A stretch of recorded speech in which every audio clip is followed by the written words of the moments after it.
Bienvenue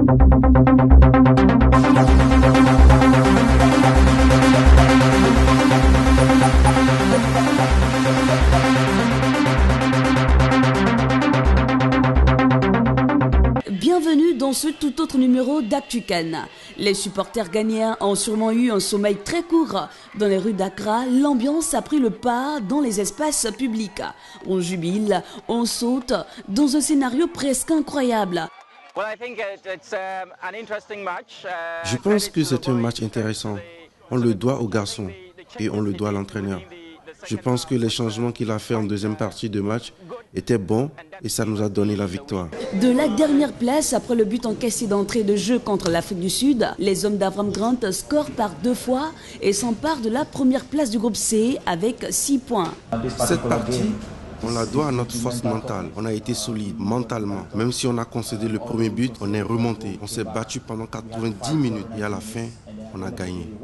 L'Afrique du Sud a perdu 2-1 et paye son manque de réalisme observé tout au long du tournoi. Je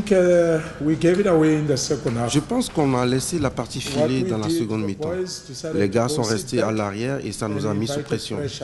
Les 2 buts que nous avons concédés n'étaient pas à cause d'une mauvaise défense, mais nous étions trop nombreux dans la zone de pénalty et ça a gêné notre gardien. C'est pour ça qu'il n'a pas réussi à arrêter ses buts. Pour accompagner le Ghana, les Fennecs, dans la capitale d'Alger, on a salué la qualification des Verts par des scènes de liesse populaires. Ce succès 2-0 face au Sénégal semble avoir dissipé les doutes et les rumeurs de division qui planaient sur l'équipe d'Algérie. Les super favoris de la compétition continuent leur marche vers un second titre qui les fuit depuis 1990. Dieu nous a aidés et notre équipe a joué un très grand match.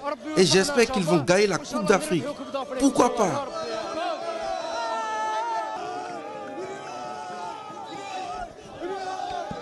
Ils ont joué un grand match. Et je pense que cette équipe est la meilleure.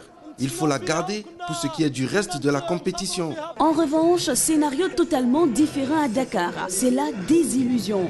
Après être passé par toutes les émotions dans le groupe C, les Lions de la Teranga sortent la tête basse avec 4 points. L'entraîneur, il faut le changer. À mon avis personnel, je pense que Alain Giresse ne fait pas le poids par rapport à ses joueurs.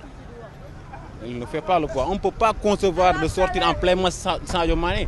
En plein match qui était dans son match, qui percutait, qui causait beaucoup de fautes, qui faisait du mal aux Algériens. Et il fait sortir Sadio Mané. Je ne suis pas un technicien, mais je sais que Sadio Mané faisait plus que Kozo qu'il a à l'entrée. C'est inadmissible. Vraiment, on peut pas, vraiment, nous sommes décimés. Malgré tout, nous sommes derniers heureux. Il faut se refaire et préparer les autres compétitions. L'ultime groupe D, le groupe des matchs nuls. Les différentes nations seront départagées à l'issue de ces derniers matchs. Cameroun, Côte d'Ivoire et Mali, Guinée. À bientôt sur Africa TV.